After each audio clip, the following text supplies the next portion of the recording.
What do you want? What do you want? It's not that simple. What do you want?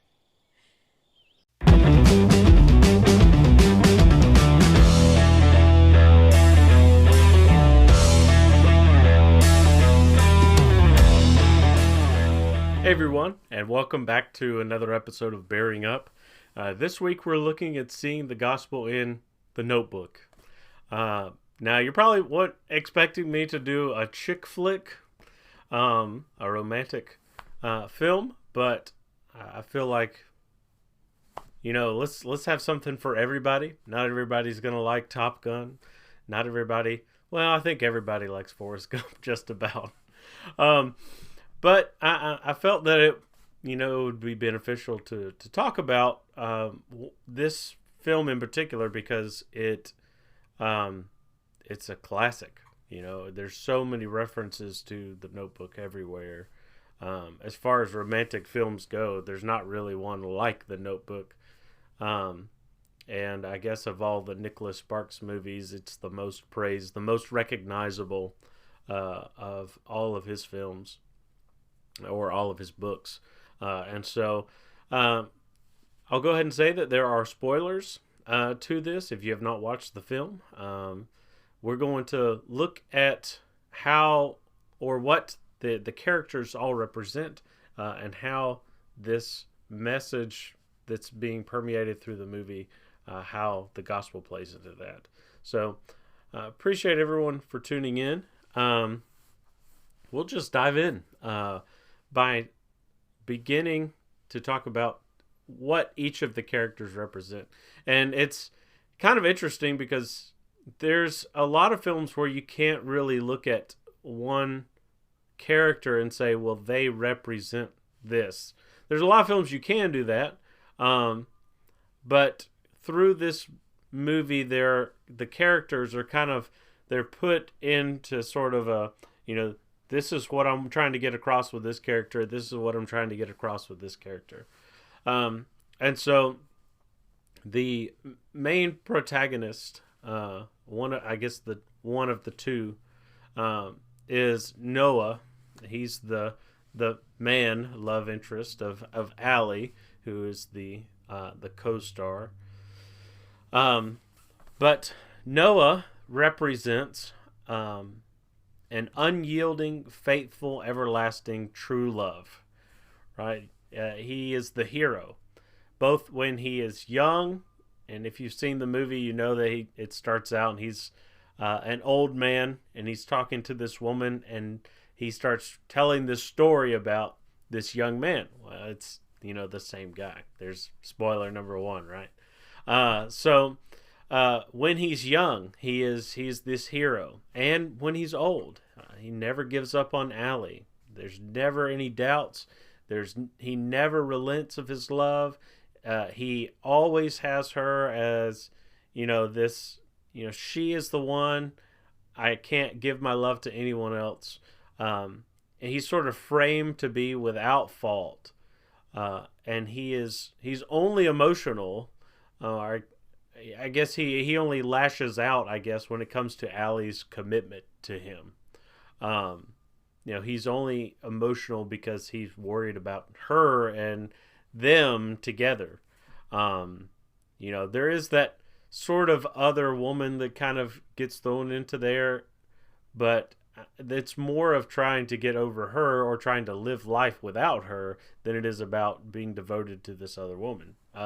Because he's not ever devoted to her. He still has Allie in his mind. And so Allie, she represents navigating through life trying to find true and faithful love. And that's like so many of us. So many of us, we navigate through life. We try to find, who our soulmate is. And that's what she is. She's trying to figure out what is best for her. And she's conflicted inwardly about this, but primarily she's actually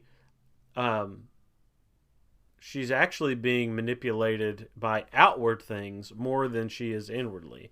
It is those outward things that cause the conflict that is in her, and so it's sort of based on the things, the pressures that are around her that have the conflict that she, has to figure these things out for herself. The fighting between her and Noah represents that despite the love that they have for one another, there is still conflict and disagreement in the relationship. It's a work in progress, right? And Noah even refers to this idea, that they're going to have to work at it. Um, Now, there are two characters that are also pivotal to this story, besides the main two, and they represent obstacles. Lon is the other love interest of Allie. She moves off, she moves away, she meets Lon, and he represents worldly ideals. He's handsome, he's wealthy, he's well connected, he's a socialite, he's kind of self absorbed. He's just kind of like, okay, what does everybody else think that I should have? What does the world think that I should have? What is success in the mind of people, right? Is it marrying somebody that, came from dirt, or is it somebody that came from Southern money, you know? So there's that. He represents worldly ideals. And then Anne, who is Allie's mom, she represents conformity to the world's expectations. So it's different from ideals. It's more about expectations. She tries to dissuade and prevent Allie from being with Noah because, in her words, he's trash, right? And that's a term that really hurts Noah, and it really, he doesn't want to cause conflict in the family, and so when they first break up and she moves away, it's that statement that just lets him go because he doesn't want to cause strife, right? But Allie is trying to, or Anne is trying to prevent Allie from being with him, calls him trash. I guess one of the big motivators for her is that he's not wealthy, right? There's this sort of picnic scene and they're eating outside and he says how much that he makes, and you can tell that really bothers her. And so it's from that moment that she tries to push Allie and Noah apart. He's not high society enough. She wants to push Allie together with Lon because of, that's what the world expects. And so they're sort of both, Lon is pushing himself towards Allie, but at the same time, Anne is trying to do that too. So you have the worldly ideals, look, this looks really good. This looks really great. And then you have the world says, it's not just good and great. That's what you're supposed to have. That's what you're supposed to be. And so you have these two characters that are acting as obstacles between these two. And while he doesn't come from, Southern money, and he doesn't come from, he's not high society and all of this stuff. Even despite that, to the viewer, Noah still represents that which is good. That's who she's supposed to be with. And so when you have all of this leading up and they're talking, in the present time, they're talking about Allie and Noah and they're talking about their relationship and all, and it's just framing it to where they're supposed to be together. You finally get to the scene when Lon asks Allie to marry him and she says yes, and you kind of think, well, that's not how it's supposed to go. It's not supposed to go that way.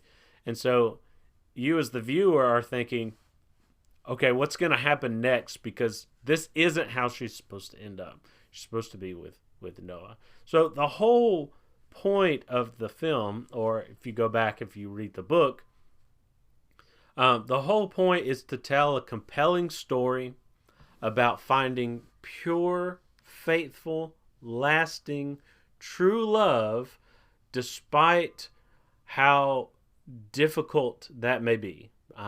Despite the distance, which plays a huge big factor, but despite the pressures that are coming from the world as well, the pressures from society, about expectations and ideals, these things, finding true love despite all of that pressure.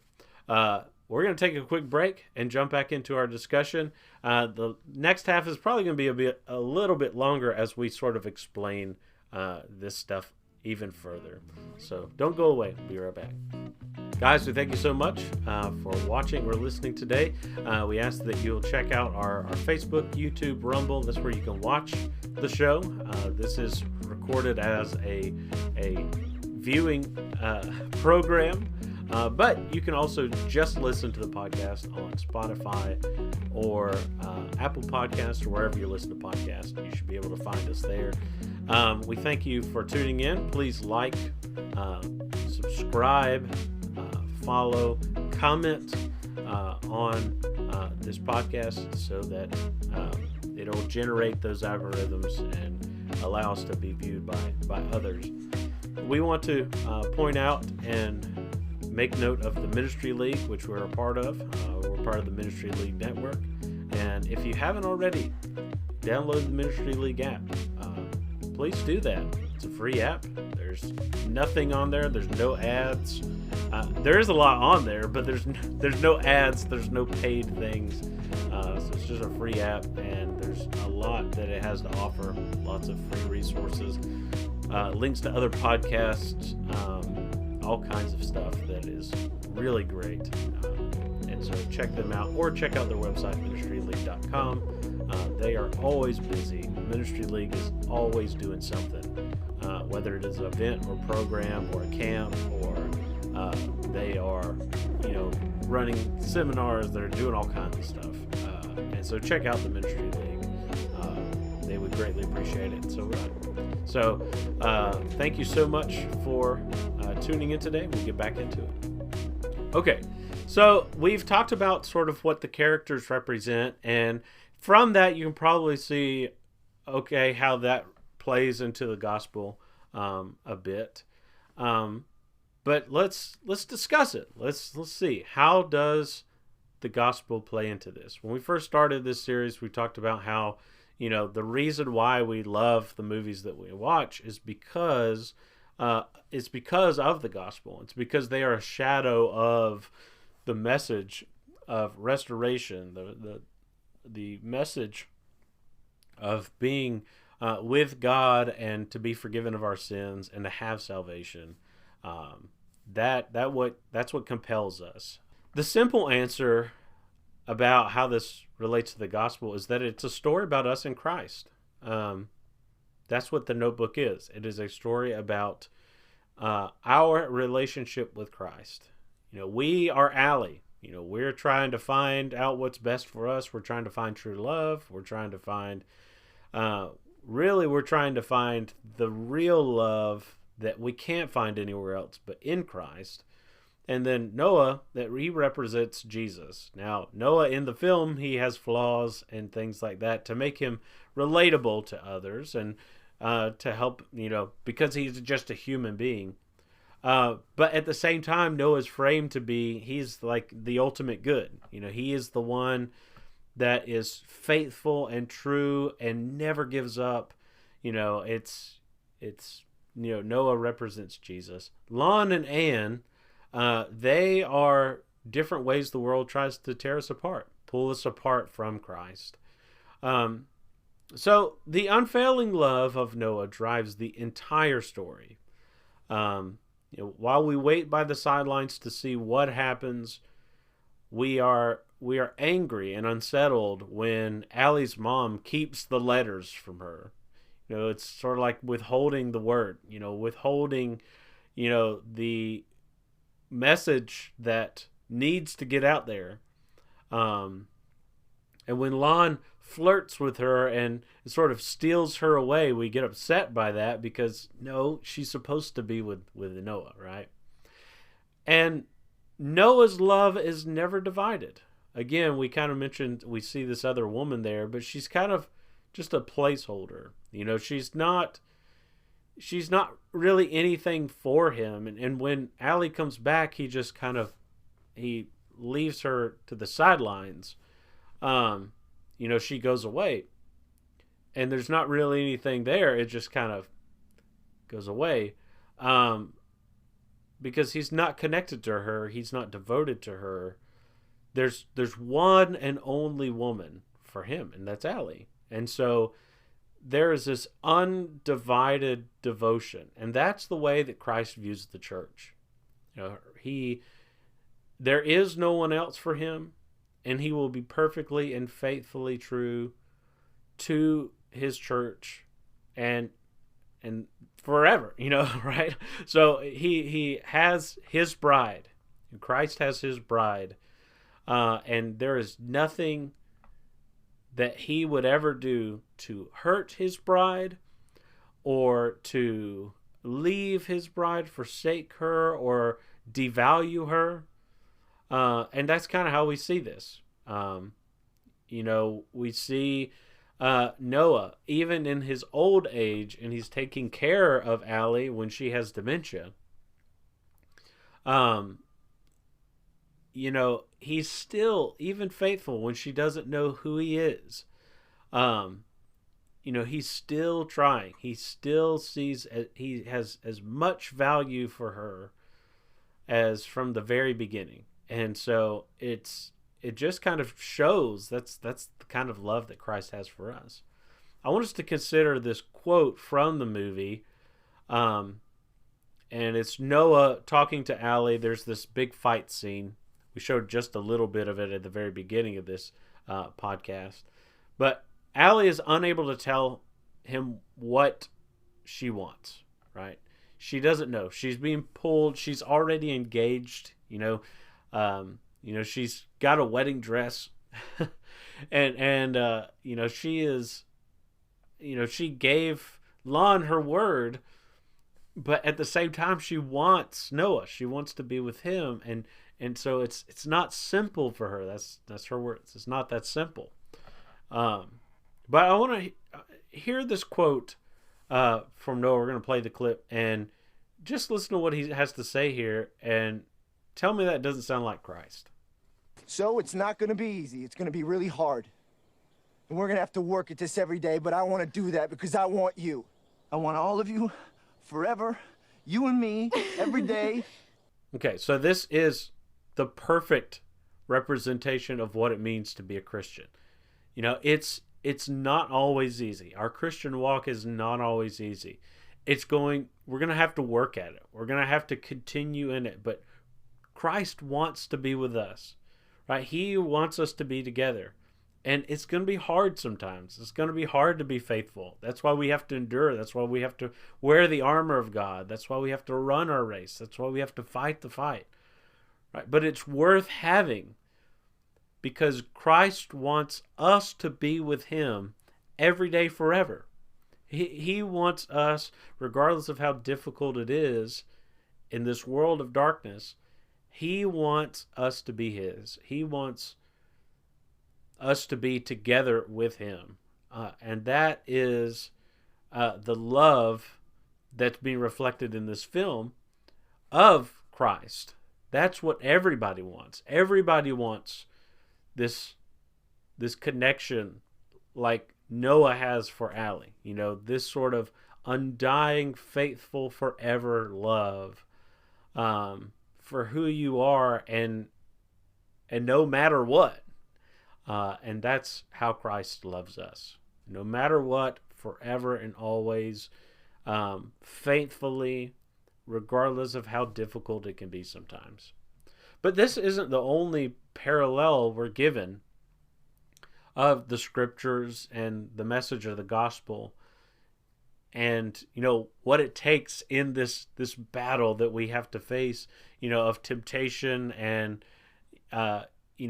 keeping the faith and staying strong and founded in the faith. These antagonists, if you want to call them that, or obstacles that they face in the movie, they represent two types of soil in the parable of the sower. And it's really kind of interesting how well they fit as that, those different types of soil in that parable.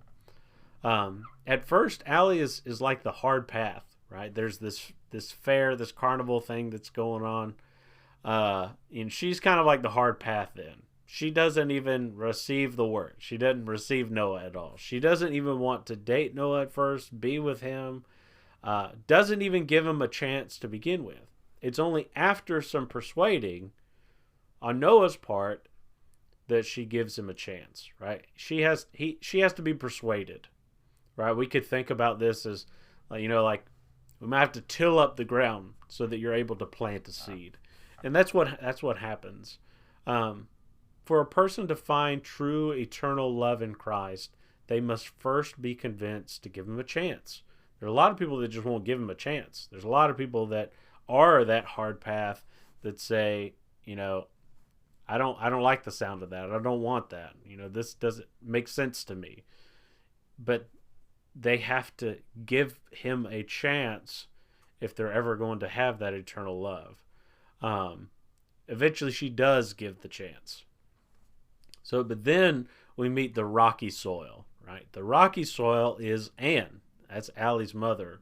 And she represents the pressure from society or the persecution of the world to forsake Christ, right? Remember when Jesus was giving that parable, the rocky soil, the explanation of that is that it roots, it doesn't take much root, but it shoots up immediately, and the sun dries it out, right? The sun represents persecution. It represents the pressure from society to forsake that way, to forsake the way of Christ. It tries to scorch that planted seed into giving up and dying.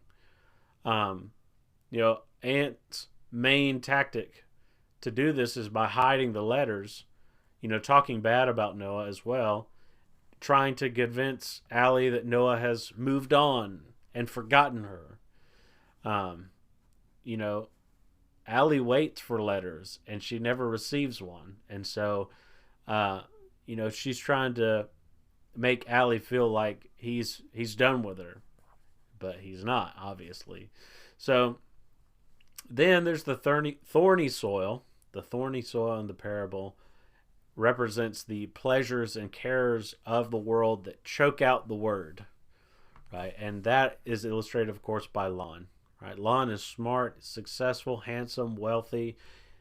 He could easily be recognized as an idol, right? He's kind of like an idol when we think about, idolatry according to the scriptures. It's this another love. It's this other love that competes for the affection of Noah or the affection of Christ, right?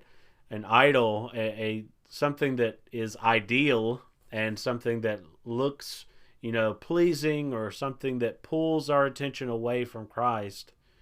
That's what Lon represents.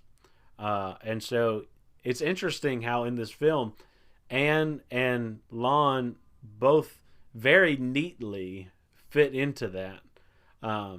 That parable, that sort of explanation about trying to choke out the word or trying to prevent the word from bearing fruit. Now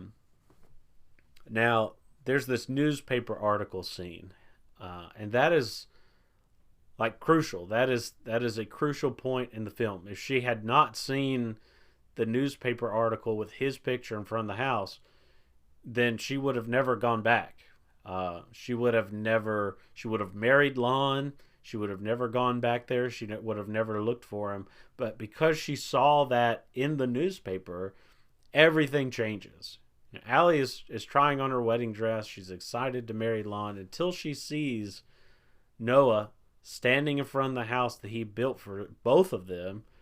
Earlier in the movie, when they're dating in their summer fling, he promises. He has this idea about building this house that's been, run down. He wants to restore it.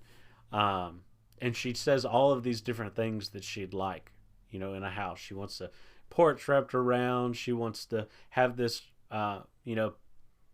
art room that faces the river, and she has all of the stuff that she wants to have, and she sees in the paper that this house is complete with all of her specifications, right? And so she faints when she sees this, and it's for two particular reasons. One, she sees that he was faithful to the promise that he made to her. He completed the house as he said. And even though she left, even though she went on and she moved on in life and she started dating somebody else and was now engaged to someone else, he was still faithful all the way to the end. That's kind of like, it reminds me of Romans chapter 2. And Paul says, does our faithlessness nullify the faithfulness of God? By no means. So he's still faithful. God is still faithful, even when we're away, even when we are in sin. But she realizes this. She realizes that he's faithful and keeps his promise to her. And so number two, in the keeping of that promise, it showed that despite her moving on, he still loved her. He was still going to be committed. There's not any part of Noah that is dissuaded from carrying on in this love that he has for her. And it's incredible. That is the kind of love that Christ has for us, that God has for us. So when people who wander from God, when they're met with the right conditions, sometimes they have this moment where they come to themselves, right? They come to themselves. That's the terminology in the parable of the prodigal son. He came to himself.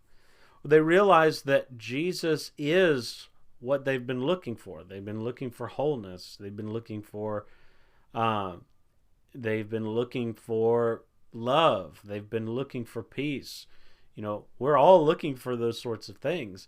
And they have sort of this epiphany, this epiphany that I need to turn around and go back to God.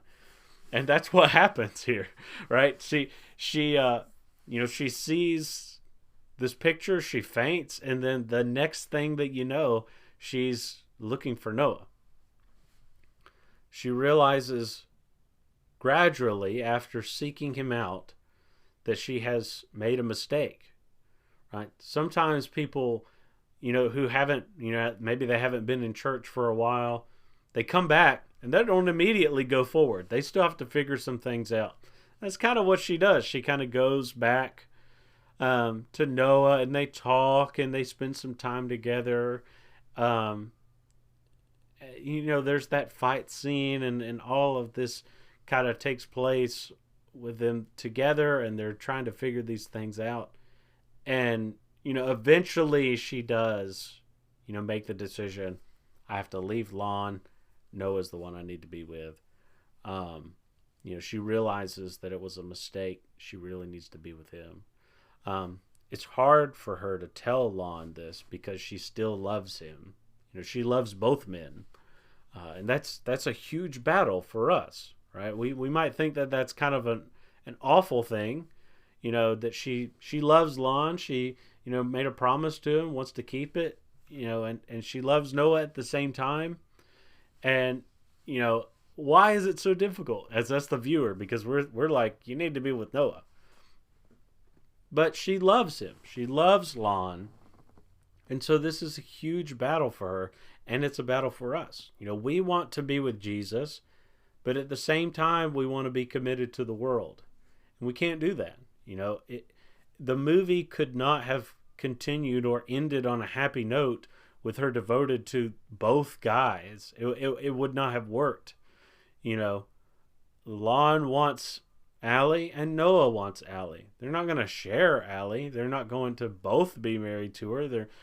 He's not going to break off his marriage so that she can have this sort of double life. It wouldn't work like that. And it doesn't work that way with Jesus either. We have to be with him, or we're going to be with the world. We can't stay committed to both. even though we really want to be, even though we are, we may love the world and we want to love Christ too, but we can't be a friend of the world. Well, we can't be committed to the world if we're going to be faithful to Christ. And so just as Allie breaks off things with Lon, we have to do the same with the world. Understand that this world is not our home. Our citizenship is in heaven, and be with Christ. And he's the one we're going to be with for eternity if we're faithful to him. So if we want to be with Jesus, we have to say goodbye to loving the world. At the very end of the movie, so this is like the final spoiler here. The very end of the movie, there's old Noah and Allie, and she has a moment where she remembers, and she's in bed. He's been sick as well. They're both in their old age. They've lived full lives together, and there's this moment where her memory sort of comes back, and they hold each other in bed, and they die together. They die together lying in bed. And obviously this represents unity and faithful love to the very end. And that's what Christ wants for us, to be faithful unto death, Revelation chapter 2. We are supposed to, this is how things are supposed to be, right? She's supposed to end up with Noah. Allie's supposed to end up with him. She's supposed to have this sort of love. And I love that there's a comment at the very end that their love can do anything. And that's true about our love with Christ too. Our love with Christ could not be overcome by anything. Romans chapter 8 describes us as being more than conquerors in him, and that nothing can separate us from the love of Christ. So our love with him can do anything. And so let's take a note from the notebook. I'm sorry. Let's look at this and see, that this is a great reflection of our story. Each one of us, the notebook is our story. We have pressures and temptations to be with the world, but ultimately we need to be with Christ. He is the one that's going to love us faithfully.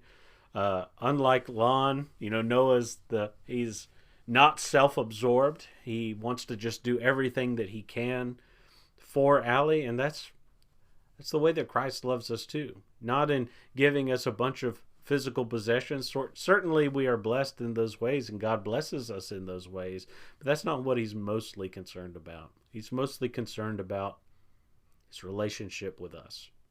That is what Christ, that's what God, our Father, is concerned about. He wants a relationship with us.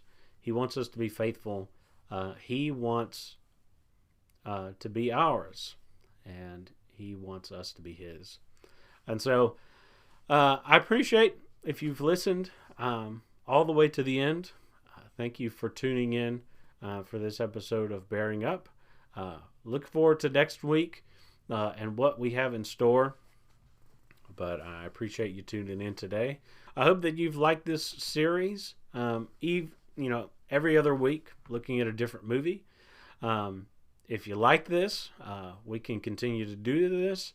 Otherwise, we may go back into, kind of handling different topics and all like we have done in the past. So let me know in the comments what you appreciate, if you've enjoyed this series. So I hope everyone has a very good day, a very blessed day, that God will be with you today, and have a good one.